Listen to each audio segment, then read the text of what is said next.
Comme Julien le disait dans Shadow Dark, quand il fait noir, les joueurs ne peuvent pas voir. Donc, par contre, les monstres, eux, peuvent voir. Donc, il y a 3 niveaux on va dire 3 niveaux de tension. On a peu sûr, risqué et meurtrier. Donc, quand les joueurs sont dans un environnement peu sûr, c'est précisé dans le scénario, si un environnement est peu sûr, ils ont une chance de rencontrer des monstres tous les 3 rounds. Donc, tous les 3 rounds, les joueurs lancent un des 6. S'ils font un, ils déclenchent une rencontre aléatoire. S'ils sont dans un environnement risqué, c'est tous les 2 rounds. Et dans un environnement meurtrier, c'est tous les rounds, tout simplement. En sachant que, petite spécificité de Shadow Dark, le jeu se joue constamment au tour par tour. C'est une petite différence notable par rapport à des jeux comme Donjons et Dragons. Donc, ils explorent le donjon, et s'ils sont dans un environnement meurtrier, par exemple c'est le cas s'ils sont dans le noir complet, dans ce cas-là on est en meurtrier. Il y a des rounds d'exploration et des rounds de combat. Exploration quand on est en donjon et quand on est en combat, effectivement, tu as les rounds de combat qui sont, du coup, C'est possible, d'autant OK. plus que, ils font le distinguo puisqu'il est précisé que pendant les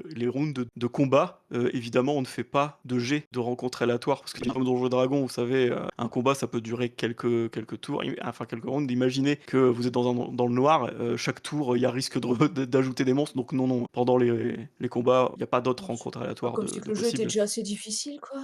C'est ça, donc oui, effectivement. Donc, le risque étant donc de voir débarquer, des monstres imprévus. Donc dans le scénario, de la boîte, enfin de la boîte, du livre d'initiation, il y a le donjon est livré avec sa propre table de rencontre aléatoire, celle que j'ai donc utilisée pour la game, et c'est donc celle qui nous vaut une rencontre avec un, scolopendre géant, je crois, scolopendre des cavernes, donc de niveau 4, qui a popé tout simplement dans une salle où les joueurs étaient eux niveau 1 et qui avait Niveau moins donc un. c'était indiqué dessus, il attaquait la source de lumière la plus proche de lui, et cette source de lumière, c'était Mmh. Julien. C'était moi.